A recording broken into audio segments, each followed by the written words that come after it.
So we're going to go ahead and get started. If you just joined, the link I keep posting is the link to our doc resource. We went over norms a couple of times, but just a quick reminder, stay muted since there's a lot of you. And if you have any questions, feel free to put them in the chat, and we will have a Q&A session at the end. So we have in the agenda in the doc,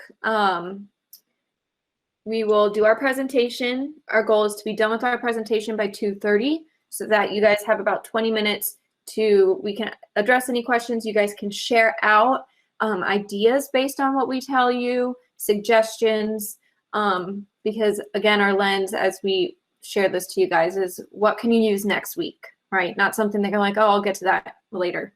And then there will be an evaluation link sent at the end so that you can tell us how we did and those types of things. So my first question for you that I would like you to put in the chat is, so this session is called Creating Interactive Google Classroom Assignments. So what are you imagining as interactive?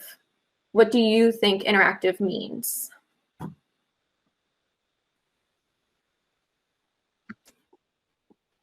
So we got engaging, students collaborate. Collaboration, discussions, real time, like that. It's moving so fast. And exchange back and forth, sorting, writable PDFs. Oh my gosh. Digital manipulatives, interacting, collaboration, responses, unique, two-way communication. Whoa. Critical thinking. I'm seeing a lot of responding like between students and teacher, engaging. Ooh, move things around. Choose your own adventure. Puzzles. Exchange of information. This is awesome. So the reason I kind of wanted to ask this, well, I think Sarah came up with the idea, is because it's the session title we volunteered for, and we want to know what your expectations are. So having this in the back of my mind and your expectations while we share what we've prepared, we can keep those in mind and mention how that might be addressed. So that'll be awesome. So when we planned this, it is interactive in Google Classroom, usually with Google Docs. So that could be a document, a slide. It even goes as far as drawings or sheets, whatever it may be. And so that can be collaboration if you have more than one student on a doc. And our focus really was interactive for the student with that assignment. So like some of you mentioned, moving things around, responding, clicking through things on an assignment.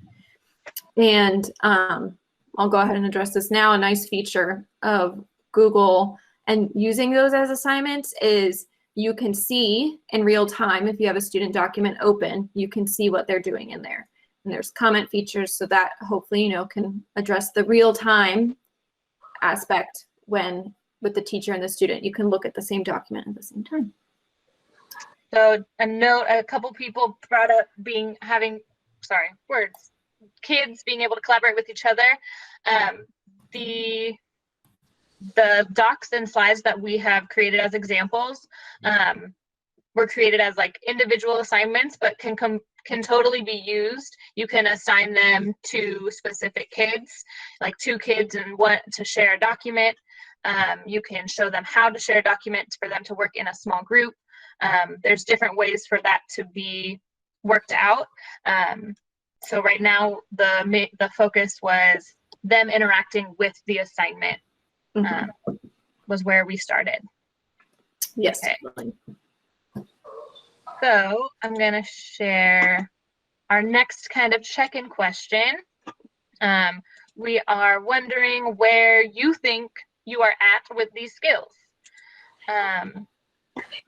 There's this one. So I'm going to show this. Another question for you to answer in the chat. What level would you put yourself at? Excuse my grammar, but it's fine. So I'm asking you to write one word: green, yellow, or red. Green means thumbs up. You feel like you have experience and you're kind of here for more ideas. Yellow means you've tried an interactive assignment, but you know you have a lot to learn or you want to learn more. Red is you've never tried one, but you're here and ready to learn. So what color do you think you are at? Spicy. I like the spicy. Green spicy. Okay. Yellow. Yeah, but I feel like there's a lot all over. That's nice. Yep, lots of colors. Thank you for sharing. Thank you for being honest. Okay.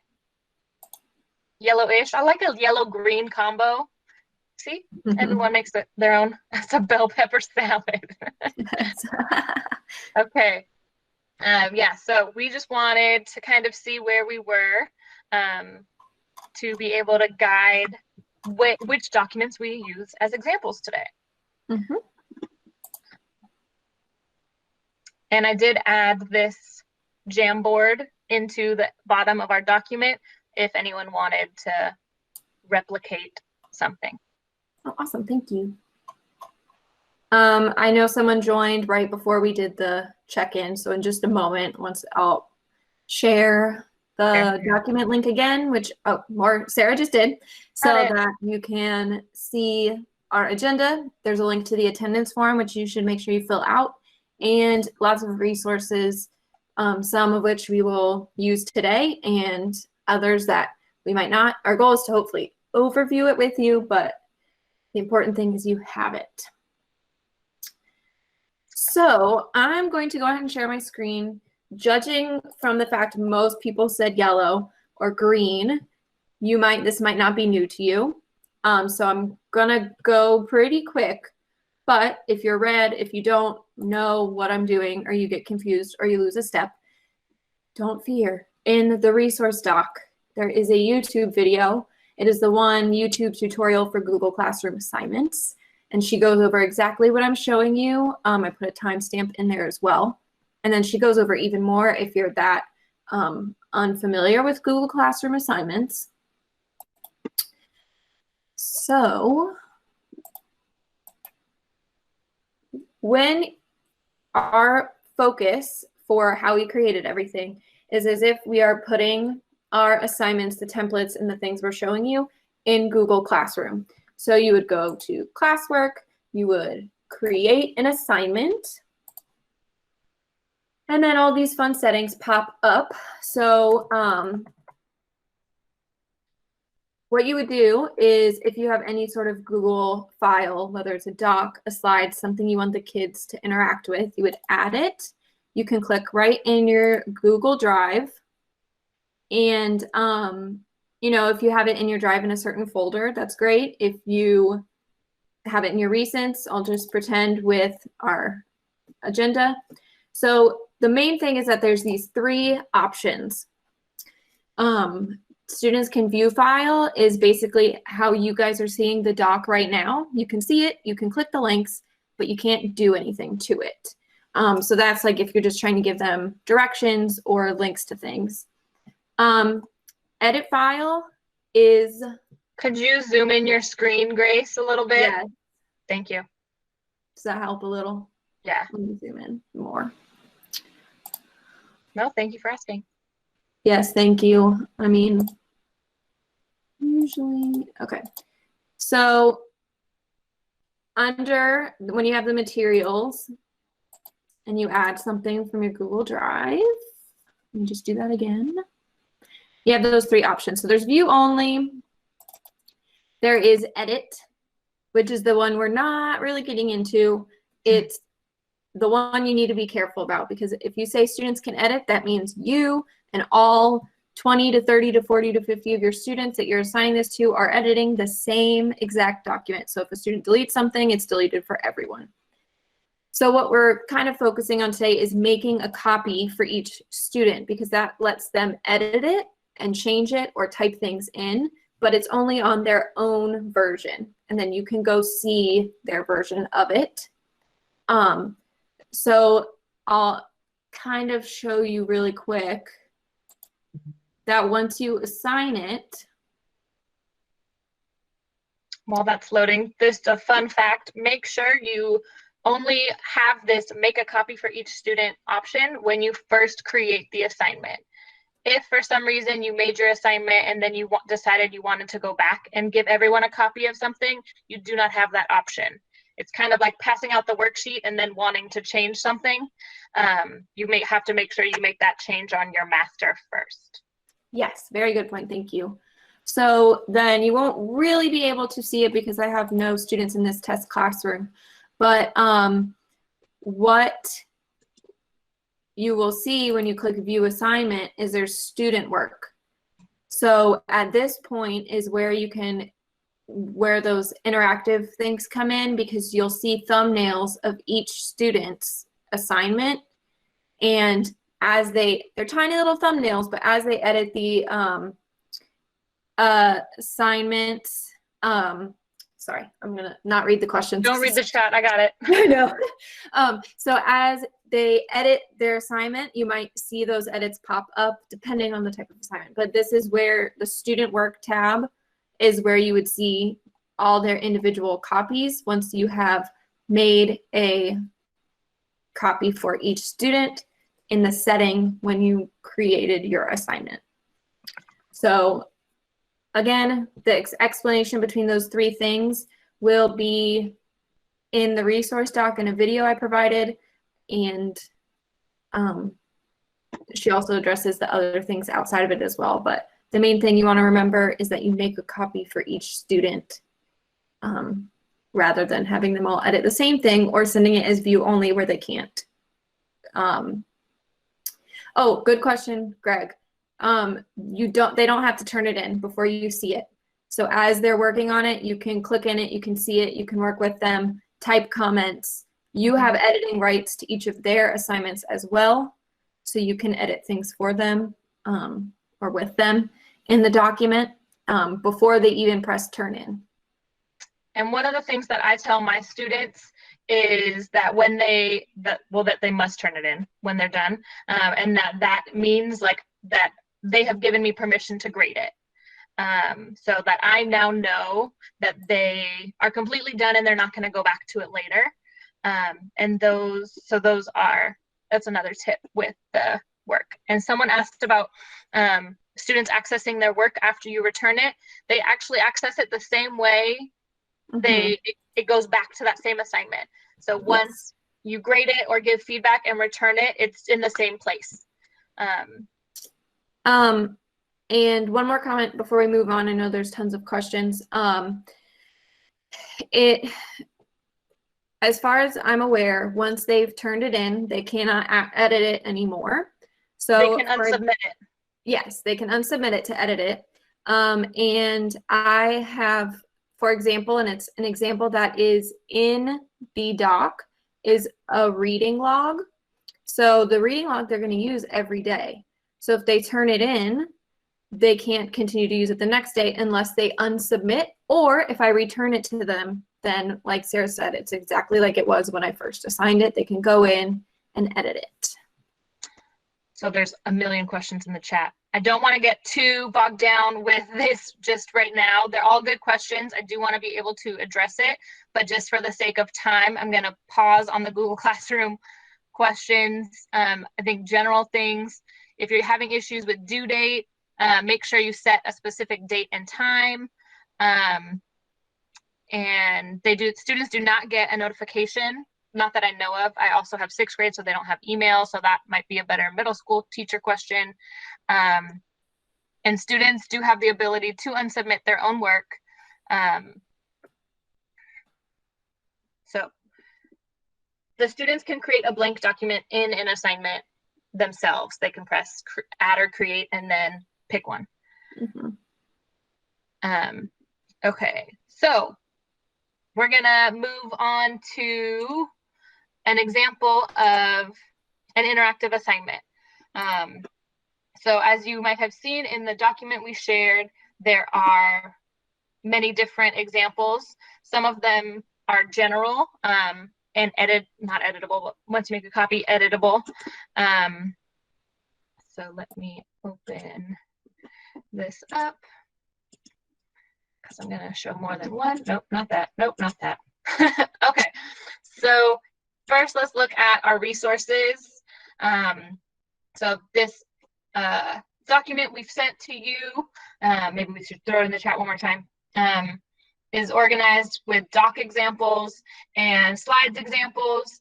And something that Grace and I have talked about is many of the docs that we have given you as a template could be easily created as a slide, and I will explain that in just a moment. And I put spicy levels, a 3-part hyperdoc, kind of like first level, if you're ready for 5 parts, secondary, kind of spicy, and then an 8-part hyperdoc template. So the first one is, this is our 3-part example. And I kind of call this kind of like a question and answer style thing, where on the left side is the pieces that you are giving to the student, and I'll show you an example of one in a moment, a filled out example of one in a moment. And then the students will complete the things on the right. And so this is labeled as Explore, Explain, and Apply. This is from the HyperDocs website, which is a great resource, and it has many templates that are like this, or specific to if you needed an example of one for the rock cycle or the water cycle. They probably have one that you can use. But exploring is about inserting links for them to learn about a topic, and then you can ask them to take notes or give 3 facts. This type of thing as a general short one. My example here for this science template, this was a real one. So watching the video, so they took notes on the right side, and then each question was on the left, and they answered it on the right. And their final kind of extension was to go and do a quizzes on their own, and then to put in their screenshot of their results, so I could see it, onto this document. So again, this is kind of first level interactive of a video and an extension of some kind for the students. Is anything happening in the chat, or am I good to move on to another one? You're good. Okay. And so this kind of next level is, I see this one as kind of like a mini lesson style. You have a hook, kind of beginning piece for kids to get kind of introduced to the topic. This teach and learn, and so these white boxes is where the students would fill things in or answer something. And then they have their video, their teaching point. For everyone using UOS, you have your connection, your teaching point, and then your engagement, your independent work. And this does a good job of 3 things you've discovered, facts that you have, and then questions you still have. So nothing too intense. And of course, you have the ability to edit and ask any type of specific question for vocabulary or critical thinking. And then the next step, taking you to a way for them to show what they have learned. This example is using a drawing so that students can insert some kind of image that they can create on their own about the topic that they just learned, and then a game as their extension. Okay, I went really fast. I can show more examples. I'm going to stop sharing for a moment. A doc and a hyperdoc, that is a good question. So a hyperdoc meaning it's interactive. So you can assign a document, here's your writing prompt, respond to it. That is kind of what we would call not quite interactive in this case. Hyperdoc meaning the kids have to insert a photo. The kids have to, you follow a link from there to something else and go back to the document and respond. So there's more pieces to a hyperdoc than just write a response or write a summary. Yes. And a good resource if you want to learn more or just understand it more is under helpful resources in the doc. There is the HyperDocs website. It contains templates and lots of awesome stuff, but it also has information about what HyperDocs are, how they came to be, all that fun stuff. So if that interests you, that's in the HyperDocs website link on the doc. Screenshot on your ThinkPads, control print screen, and then paste it wherever you need it to go. We also have the fun option with the little cut image. If you press function and print screen, you have the option to cut exactly a specific part and screenshot just that. The snipping tool, thank you. That is a better word for it. Cutting, snipping. Would you post this as an assignment or as a Google Doc? So yes, I would post any of those as a doc, and just the same way Grace showed it, make a copy for each student. And then they will be able to do everything they need to do on there. And we will be able to see their work in real time. I'm a fan of the 2 boxes side because when we're looking, here, let me show you.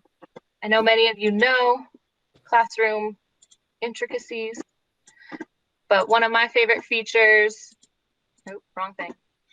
When we are opening up a doc, let's see, Harry Potter, they did that. So when you look at the things that your students have turned in, I like the mini view when it's a 2-doc thing because I can look and see that there's actually words written on the right side, just as a snapshot of who has done work right at the beginning.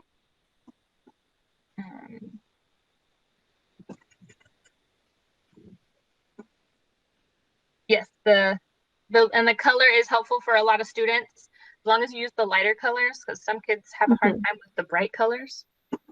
And the docs is what Sarah and I talked about earlier, is that little view she showed of the little thumbnails. When you do a Google Slides assignment, you only see the first slide in the thumbnail. So if there's no work to be done on that side, you can't do that quick preview of like, oh, is there more text or not? But that's just, you know, preference. You definitely have the ability to open up each one and see exactly what they added and did to each document. And as we said earlier, adapt if slides is your preference or you think your students would work more easily in Google Slides, you can use that same template. So if we think about here, I won't think about it, I will show you. If we look at this document, I could make each one of these a slide. So each box would be a slide. My first slide would be, here's the video, and I would leave space for them to put notes. Then my next slide, I would write the question at the top and have them write their answer below. And then the next slide, so on and so forth. So that comes down to personal preference. If you would rather look at a doc, or if you would rather look at slides, or if you think your students would work more easily in either one of them. And so for this example, each box, so each color, so you could have a connection slide, a teach slide, an independent application slide or 2. So that again, back to your personal preference.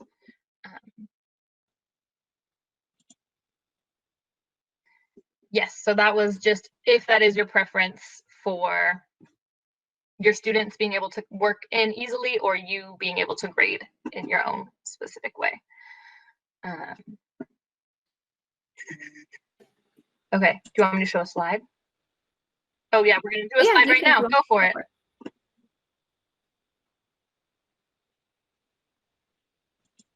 Okay, Grace, you ready to do the example?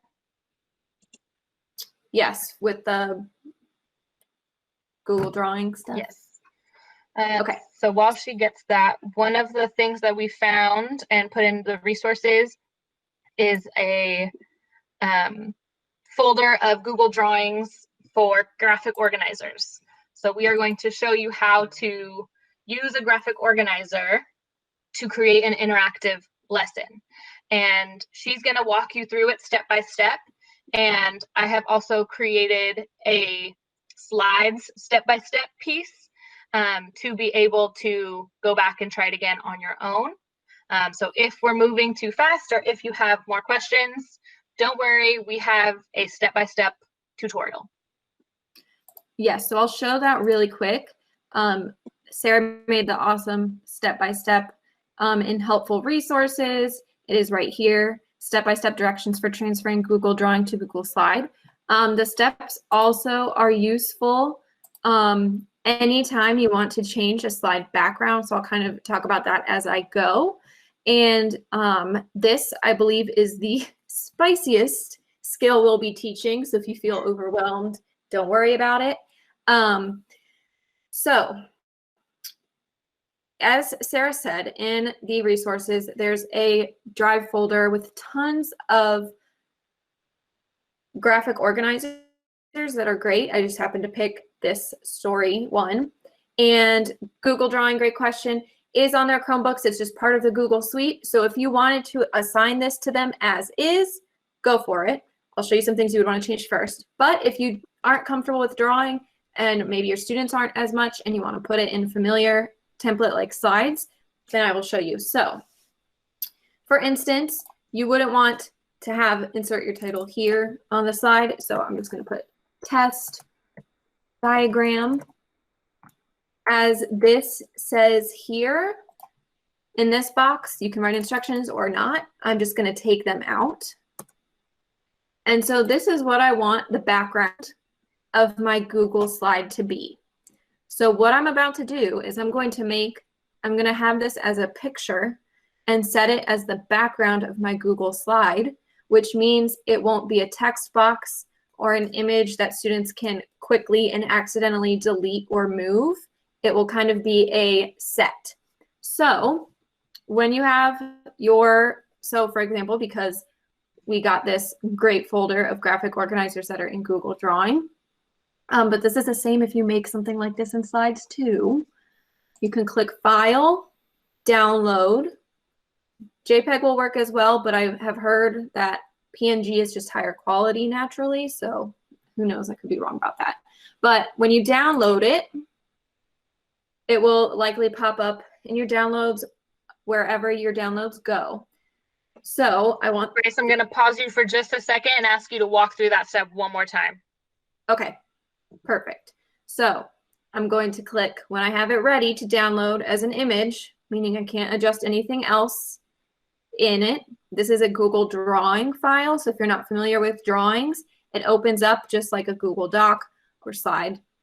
And you click File, Download, and then I'm going to select PNG image. And when I select that, I know it's not shared on my screen right now, but the little pop-up in Google Chrome comes underneath with the download, and it also goes to my downloads folder. So now that I have that image, what I'm going to do is this is my Google Slides that I want to set that as the background. So if there's two ways, you can click on the side and you can see background here, or right click as a background. And good question, why download as a PNG? JPEG would work too, PDF won't, and you'll see why in a second. So if I click change background, I can change the color or I can choose an image. So if I choose an image, I can upload. So I'm going to browse. And again, all of these steps are in the awesome presentation Sarah made. And my pop-up that you probably can't see, it came up with my files. Yes, exactly right, Jane. I can insert my download of the plot diagram. And now it's here. Now I did this on purpose because if you experience it, I wanted you to see it. You notice that the format of the slide has a text box on front. So I'm going to delete those, as you probably will likely do. So now this is kind of locked into the slide. You cannot, the kids aren't going to be able to delete the text, move it around. The only way they'd be able to change it is going into the background setting. So it's much less likely to happen. Then from this point, it's up to you. If you have older students who know how to do this, then maybe just leave the work to them. If you're like me with third grade students, I would just go ahead and add a text box. and put in my text box for each portion of the assignment for them to type into. So I would just type here or whatever it is. You can put a text box for each one. And so now when they open up this assignment, it will look like this. They can click in the box, type in whatever it may be, but that background is static. I don't know if that was the right word. The background won't change just by them clicking around and deleting it or whatever might happen. So, so sometimes you have to change the size or dimension. We also put a video showing more types of slides you can create, and I timestamped the 3 different styles that this woman from YouTube has created on the video. So there's one that is a map about labeling. So if you are a map person, she shows how to help create that, and she does address in that video size of the slide. But typically, if you leave it in presentation mode, which is what this is called, the standard one, then usually the image from drawing at least is going to be just fine. But yeah, so that video shows maps. It shows classifying triangles. So it's a drag and drop activity, and what was the last one? I lost it. Oh, it is a manipulatives for math. So yes. Using base 10 blocks, moving base 10 blocks to show work for a math activity. Again, that is in our resources. It is a 20-minute video, but you don't have to watch all of it if you just want one of those examples. And we didn't really plan on addressing this, but I just want to say a couple things, which Erica just said in the chat. You can change your slide to 8.5 by 11 if you want it to look like a worksheet.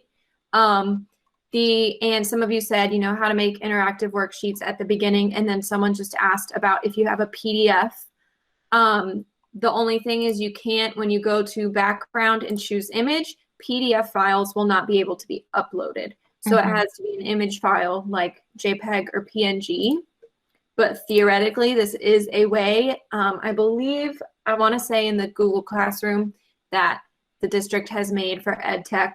There's a similar video on this where you can put an image in the background and put text boxes on top in order to create a digital worksheet. Yes, Maestra Ortega says screenshot the PDF to make it an image. That is a good workaround idea. Just sometimes the image quality is not great of a screenshot, so when you manipulate it on the slide, you might have a problem, but it's definitely worth trying if you have something you wanted to use. For Roy said, how do you change it? Again, I'll just show it very quickly. When you go to File, and I think it's Page Setup, it's going to be embarrassing if it's not. Yes, this is where you change it. You just have to know that this changes all of your slides. So you don't want to do this after creating a slide, because what will happen is that. So if you want your slides to be a certain size, if you want to change your slide, don't change them after you've put stuff in them. That I have learned. So yes, that was in File, Page Setup, which is kind of similar to in Docs. When you're changing page settings.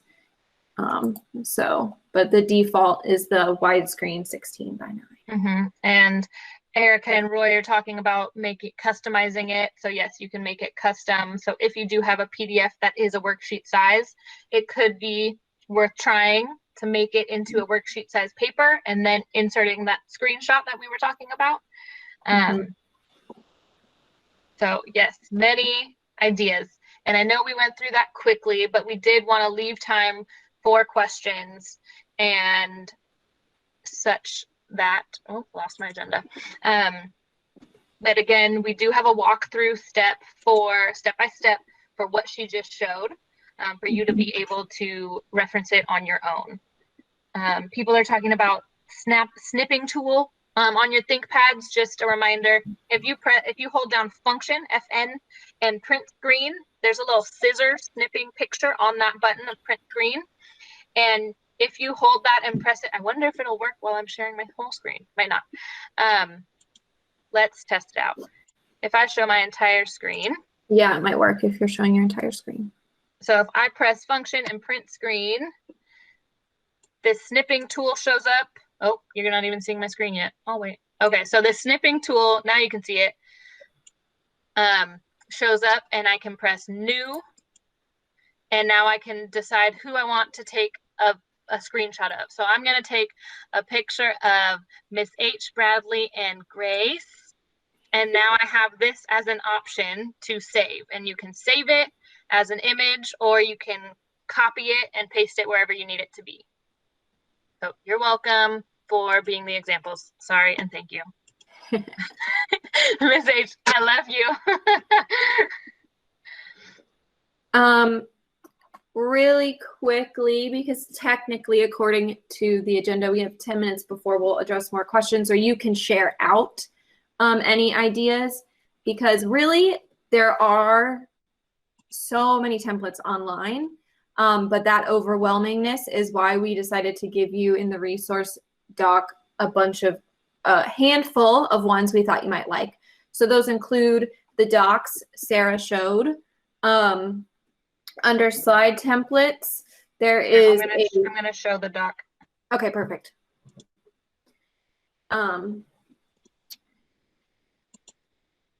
So there's lots of doc templates, 3 of which she showed. Then under slide templates, there's a slide matching activity. It just shows one way you can have students move text boxes around to create. So you can see in that preview there, which is also a helpful thing to do. If you don't want to open up all of these links, you can preview the files. And if you didn't see what I did, I just clicked on the small image once I clicked on the document, and it opened it up over here. Mm-hmm. So in the description, it basically explains that the black text on that slide is what I just showed you as uploading an image as the background. So the black text won't move, but they can move the boxes. Students can move the boxes to create matches. Then there's the virtual activities folder that are a lot of mostly slide templates, lots of little fun things, mostly SEL oriented or like logistic wise, like there's check-in, a slide that just you can present and show that they're there. There's remote connectors, this or that questions, things like that. Great stuff for homeroom. Yes, yes. Then under other templates, I put these 2 because they're technically not slides or docs. There's a digital reading log. I use this for my students. So what I linked to is what I found online. I don't utilize all the columns. I just took that template and took out what I didn't want. So for instance, I wasn't worried about having a reflection in their log because that's part of our assignments we do elsewhere. So I took out the reflection column. But for the most part, because this was more aesthetically pleasing than anything I would want to create, I just took the template offline, and then the students have an easy way to type in a reading log that I can then access and see. Unfortunately, Lisa, the resources we have in here aren't in Spanish. I would assume that places like the HybridOps website maybe, hopefully, would have some templates like that. All the resources we have linked, you have access to. The only thing is, so like the reading log automatically directs you to make a copy. And the folders, it's just access to. They're not even folders created by me or anything like that. It's just you have access to them. So this is the graphic organizers folder. You can see that there's tons of different graphic organizers. They're all in Google Drawing. So if you don't want to use Google Drawing, you can follow those steps that I went over earlier or follow Sarah's presentation to convert any of those into a Google slide. This document is not shared to your drive. I will get the link and put it in the chat. And then, so I'll start going with the other two. This Google Slides how-to is something that was created just for anyone's own personal need to learn how to do Google Slides type of thing. So it teaches you how to make a background, how to make a theme, how to use the Explore tool. It could also be something you share view only with your students for them to be able to know how to do these things, or you could teach them step by step, one slide a day, how to better utilize Google Slides. And then this next one is the step-by-step directions of what Grace showed you how to do. So how to make a copy, how to save it as an image. So it walks you through step-by-step, putting it into a slide. And then these last 5 links are to websites that have other things that could be helpful. So the HyperDocs website, which we talked about, that has great and plentiful HyperDocs to borrow and utilize. The 2 YouTube tutorials that we talked about for Google Classrooms assignments and more interactive slides ideas. And then the second 2 is how to remove an image remove a background of an image if you want it to be able to kind of go on top of something else. And also if you want to be able to put the thumbnail, small version of the YouTube video, you can get the image for that specific YouTube video. And the last one is the norms and check-ins that I showed. Oh, I didn't mean to open it at the beginning of the meeting. So, and this is a Jamboard so that we showed with the check-in that we went over. Mm-hmm. And that brings us to questions. Yes. So questions, sharing. I love seeing your comments that saying that you actually saw things that you can utilize next week, because that was my goal. So I'm glad that some of you feel that way. YouTube is my university. Yes, it is. I wish we could get our 12 hours for watching YouTube. Yes. And if you guys have any tips or ideas to share, then go for it. The teacher that I linked on the video is someone I have watched a few different videos for. She has some good stuff. Someone asked about showing math work, and it kind of depends on what you're talking about specifically. One of the examples has a moving base 10 blocks. So they have kind of like a bank on one side of the slide for them to move to represent 1 2/10 or whatever you're asking them to do. One of the other examples was about geometry and classifying shapes or matching them to the correct name. What else? Math. If you're in a drawing, they can create shapes for different things. Writing numbers, that's where it gets a little bit trickier. I'm sure there's a way to do it. I can do some more research on that. Look, I'm gonna write it on my little board. Math, writing numbers. I'm sure there is a way. Yes, so Christina said, can the kids take a pic of math work written on paper to submit on assignment? Yes, they can do that. It takes a few steps, but it is possible. I have a how-to for that. Yeah, I was gonna say, I think you do. I do. I shared it with my kids today. I can add that to the resources. Add screen.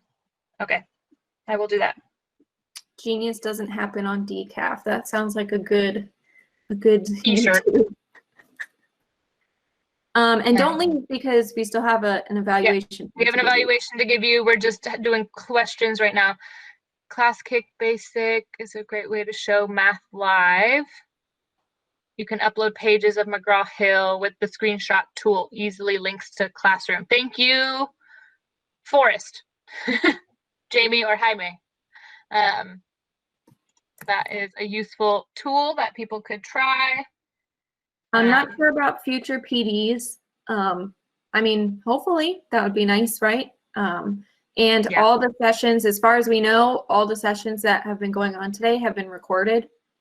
So hopefully once those can be compiled and sent out to everyone. Yes, Lori's plan is to put them together and edit and share them out probably in the Google Classroom for the teachers.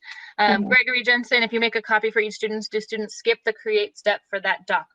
Yes, correct. It will already be there. It will have the title and the student's name, and they just have to click it to open it, and they will be able to edit.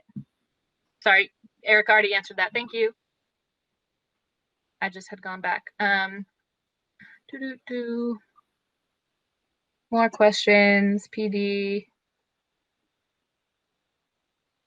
Erica, no, can you show it? Oop, show what? I think I missed your other question. I know, sorry, the chat is. And let me get the eval link. I do use interactive notebooks or digital notebooks.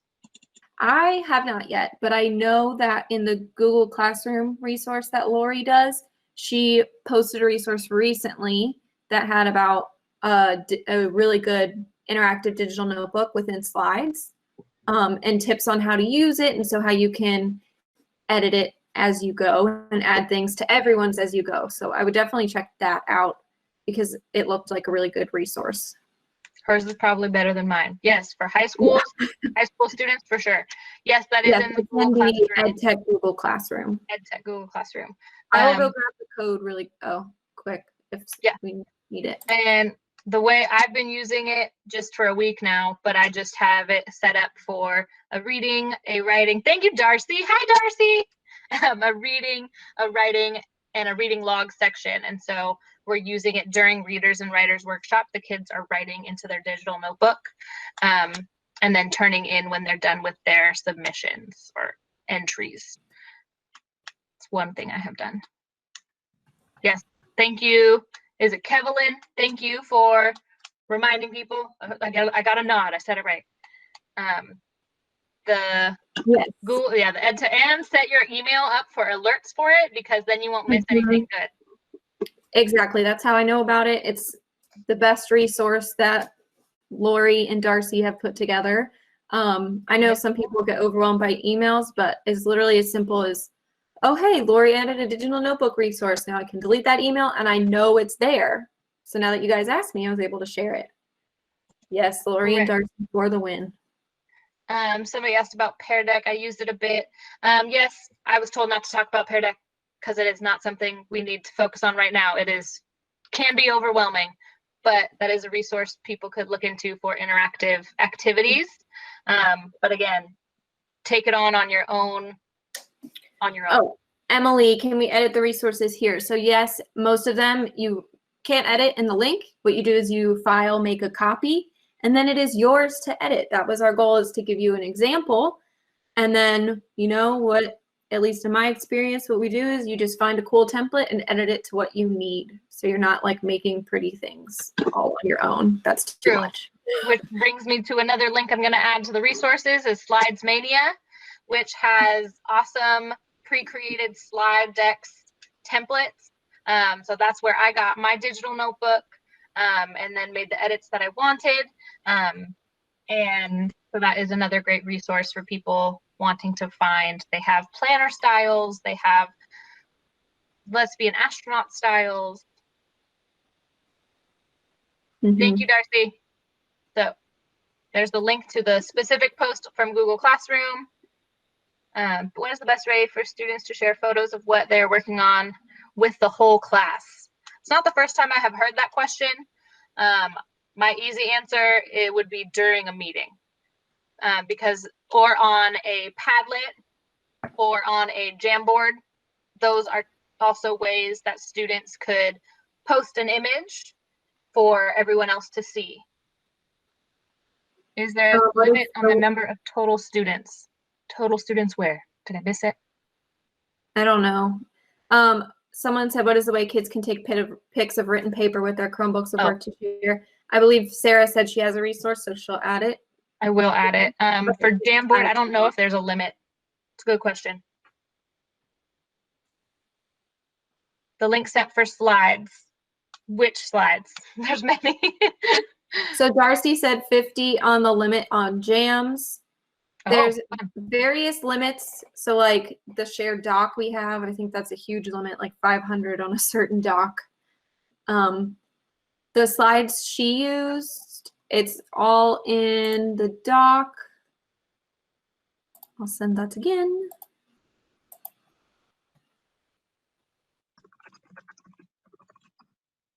Yes, everything I have shown so far is in the resources, and I have me as well. 2 things I will be adding after this. Yes. So the slides she made for what I showed in the PNG stuff is in step-by-step directions for transferring. Oh, was it the Mary Lundgren? Hi. Yes, it was. Thank you. I'm gonna put that link in there in a moment. It's on my list.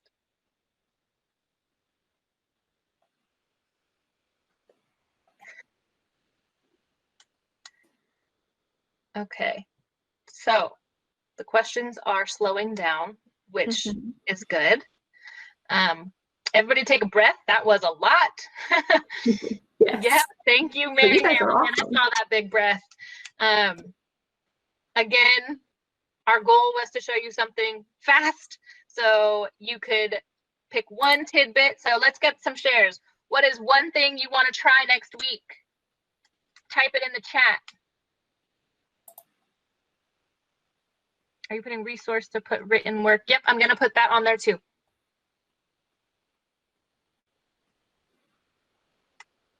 And I know Darcy is excited to see people excited about HyperDocs because she is the HyperDoc Pro. And there are she has tons of HyperDoc stuff on the Teacher Google Classroom as well. Setting up classroom assignments, drawings to slides. Yep, those graphic organizers are amazing. We didn't make them. We are just a messenger in that excitement.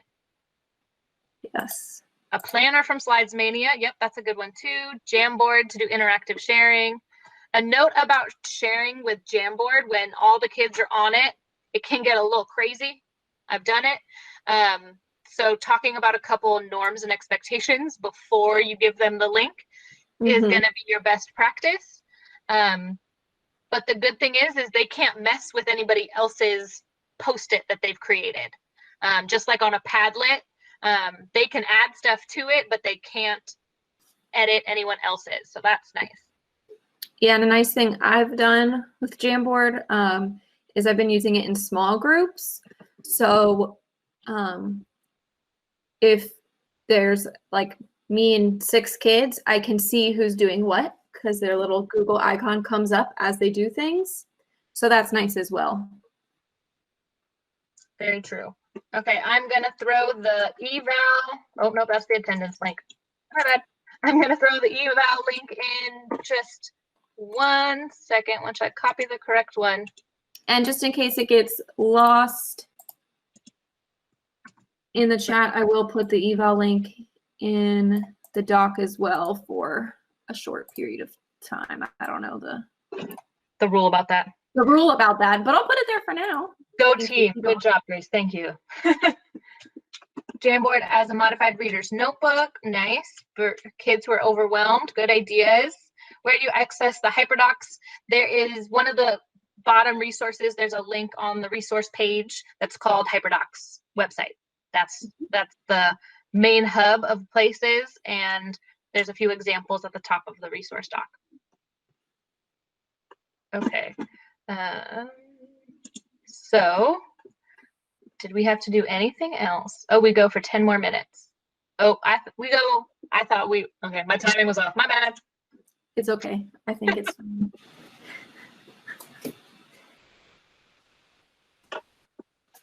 I thought it was a regular school day, 2:40. I know, right? Ready to go. If kids don't have email, what's the best way to contact them? Clever messages. Clever messages. In Clever now on the top blue bar, I can show it because we have that skill. It has been a really helpful thing for me. So if I open up Clever, log in. So up here at the top, we have homeroom. And so your normal open up page and then messages. And when you click here, oh, I have messages to respond to. You have your classes and you can send them all messages. I have 2 classes, so I can access both of them, which means everyone can send me a message. I'll stop sharing. But that has been very useful. You sometimes have to show them where it is so that they can not be confused. And I don't know if it's still an issue, but at the very beginning of the year for my kids, the messages word did not show up until I sent them a message. So I sent like a hello, talk to me here to everybody so that they got a notification. And that red notification was helpful to be able to go and back and find it. I saw Elizabeth Santos, you had your hand up. Now it looks like you're typing. Just quick for what is the best way for students to draw for an assignment?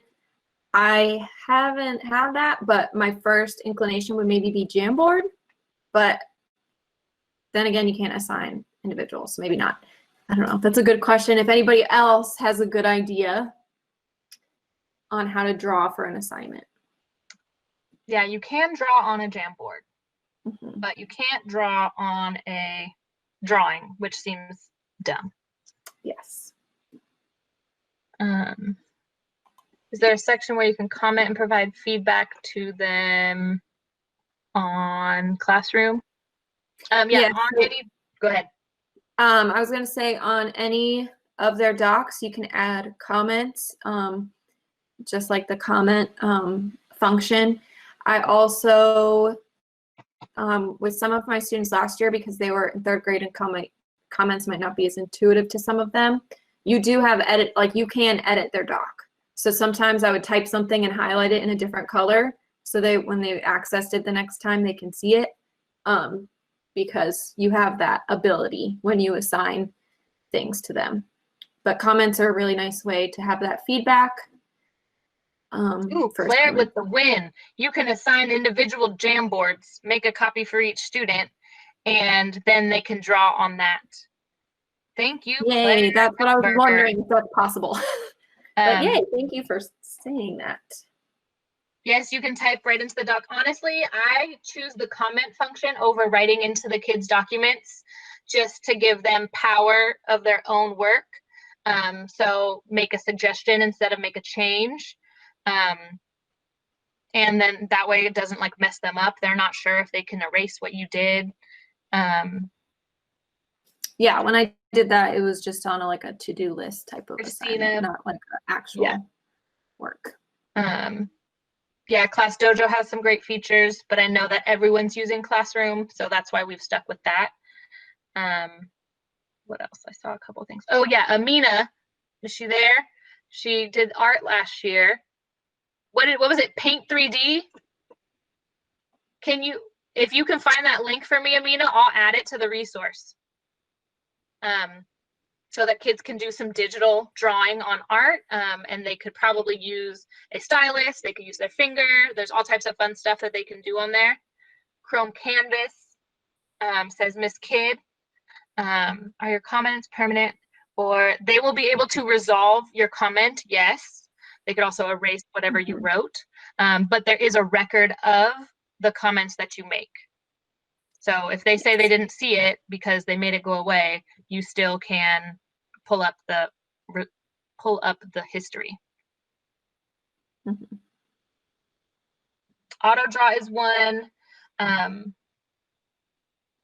Yes, individual Jamboards. I heard there was an error with it earlier, but I think it was back up and running. But yes, also great idea. Yes, we put in the evaluation link. Here it is again. It's also in the resource doc. Mm-hmm. And I will put the resource doc in again.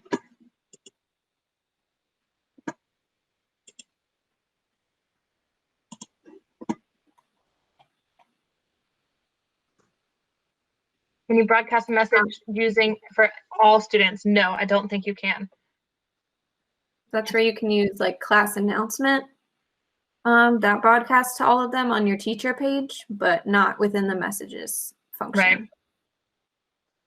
How are you alerted to Clever messages for you? Next to messages, when you're in Clever, it has a little red notification thing next to it, kind of similar to like iPhone apps, the red number.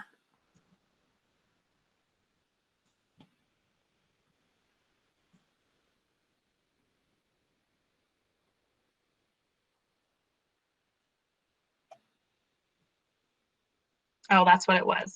Paints. Thank you, Amina. She's gonna give us all of them. The IO might be blocked.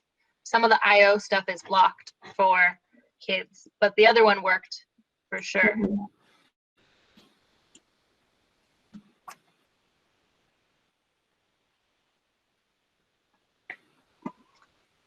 Okay, let's go and add some resources.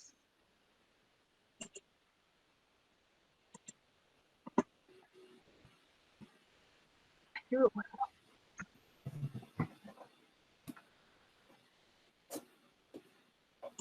What do you fill out right now? It is the evaluation form. The link is now hyperlinked in the resource doc under evaluation in the agenda. It is a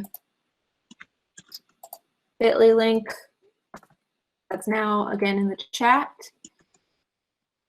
And you just fill out which session you are at. This is ET1. Oh yeah. And tell them how you think this was for you. The resource doc, I can send it to you right now. Let me share the link. There's the link to the resources that we use today.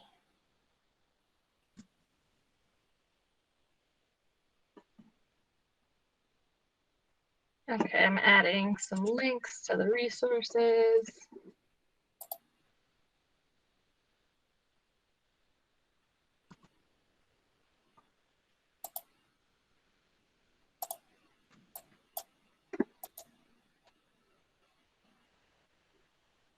I need to find my how-to. Where is that? Ah, right here.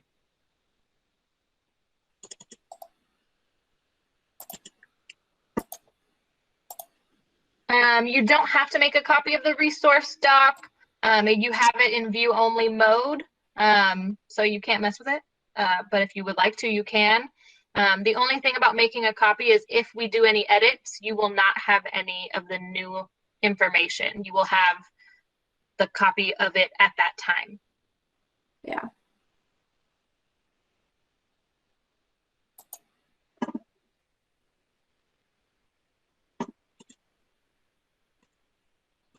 Now I can close all my tabs.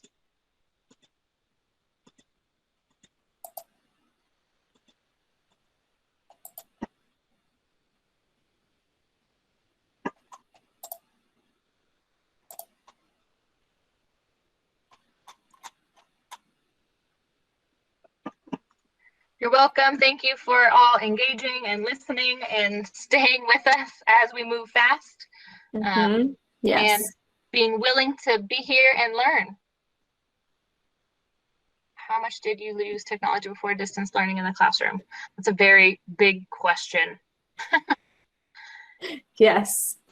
And I mean, we're both TTL, so we did use it. We definitely have not just started in the last few months. And for those of you who are saying like, we want more of this or part 2 or that type of thing, put that in the eval. They ask you what you want to see next month. So that's your chance to share with the district what you want. you're welcome. You're welcome. Thank you for being here. Thank you for filling out the eval. So yes, a shortcut will let you always have, will always let you have all the updates because it's just a way for you to easily access the other stuff that you got. Mm-hmm. Bye, Bradley. Thank you. Bye, Nita. Bye, Harrison.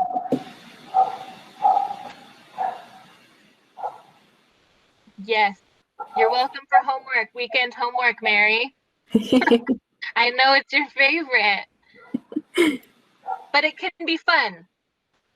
Start with one thing.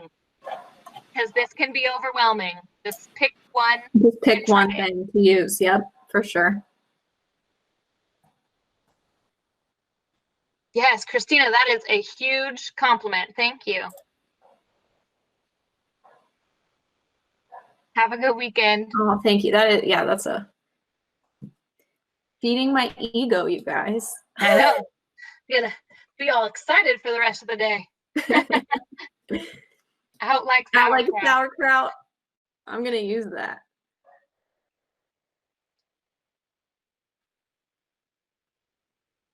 Social studies hyperlink recommendations. Can you be a little more specific? Like maps or like geography or like ancient civilizations? Yeah, I want to say I've seen ones. I don't think anything we linked, but I've seen things that are kind of similarly set up to the docs that, yes, that she posted because, you know, exploring, going to a video, learning something, thinking. So even though those ones were science-based, I could definitely see that. Absolutely. Mm-hmm. And we have, oh, my partner left, but she has been doing our social studies and we're 6th grade too. She has been creating slides with, so the kids have their textbooks. And so one of the things that she's done is like a title slide. I could show you probably. Do you want to see it? It's not super complicated, and it's just using the textbook, but it's a way for them to fill it out, the info. Let me find it. 1 second. Thank you for, how do you leave Google Meeting, Google Chat meeting, Hangouts, or this meeting? If you meant this, I put it in the chat. Move your mouse towards the bottom. There's a little red hang up, or just click. The evaluation, are you going to throw it in there? I was about to, and then I didn't have the link open. Okay, 1 second, Molly, I'm getting it. Oh, I got it. Thank you for being patient and waiting. Okay. So if you see here, I actually posted the PDF, Don't Tell. A few of my kids don't have their textbooks, so they got it. Social studies. Here. So what she did, and she would be very honored that I'm using hers as an example because she worked hard on it.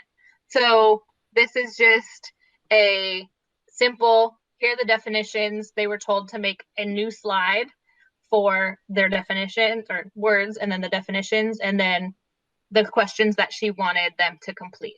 So again, this is super simple, not saying anything against her at all, but if you wanted to take that to like a next level, I would find a video that would go along with it. And then so do a slide with a video, and then have them write a response or facts or however you like for them to do things.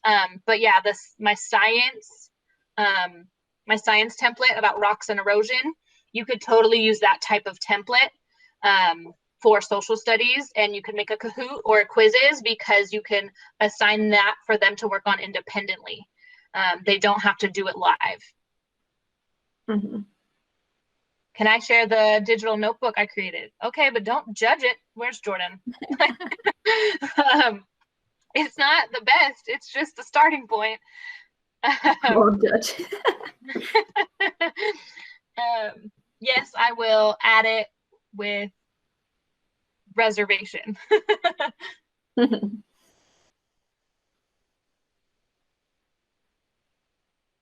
And it was one that I took from Slidesmania, and the one that it had like a section for each subject, and I deleted all of them and left 3. So reading, writing, and reading logs. And it's been a struggle this first week of the kids knowing when to when do I write in it? How do I turn it in? What? Because I actually left it not in a topic on my Google Classroom, so it stays at the top. It's just digital notebook. It's okay. We understand. So it stays at the top of Classroom, so they always have, they can't lose it. And then they are able to go back, and for now I can tell them you're writing in slide 11 today because we just started, but eventually everyone's going to be on different numbers depending on how much they write. Mm-hmm. It's a work in progress. Okay, I added Slides Mania. I added the drawing links from Amina, thank you. Screenshots, that's where I'm at now. So Molly, was that helpful for social studies? Okay. And videos. We know YouTube has been our friend. Mm-hmm. Ooh, let's see. Bet you Molly's is nicer than mine. Ooh, I already like the picture on the first slide. Mm-hmm. Very nice. Oh, and this is for a specific book? Oh, cool. Oh, books, plural. Very cool. I like it. That's awesome. Oh, For the the whole whole unit. Got it. Very cool. Oh, here's my daughter. I hear you. Yeah, one common resource I've kind of seen is readers' notebooks based on a novel study. So if you happen to be doing a certain novel that you know is somewhat popular, maybe just Googling that novel and slides or something, or hyperdocs, because there's a good chance something was already created that you can steal from and edit. And surprisingly, Facebook has been a great resource in groups. There's a group for Slides Mania, which people post resources and ideas. For Molly and my fellow 6th grade or 7th or 8th grade teachers, there's a Facebook group for Amplify. For science, yeah, we have Pooh, and so people have been posting resources there and ideas. And then there's also units of study Facebook groups for K5 and 6-8 that people post a lot of resources and ideas for textbooks. Draw. You want to draw? Okay. Yeah, right there. You can open it. Okay. There you go. Here, let me give you that. Okay. Different themes. Ooh, math manipulatives.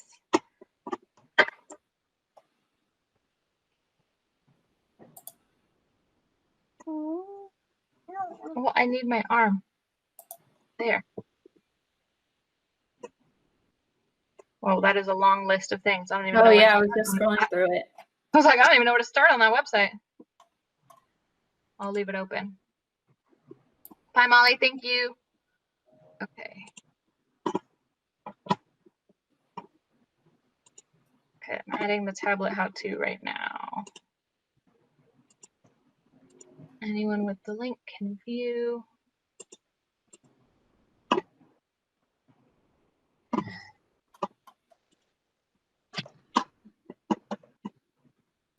Okay, how about you draw on this side, actually? So I can still use my mouse.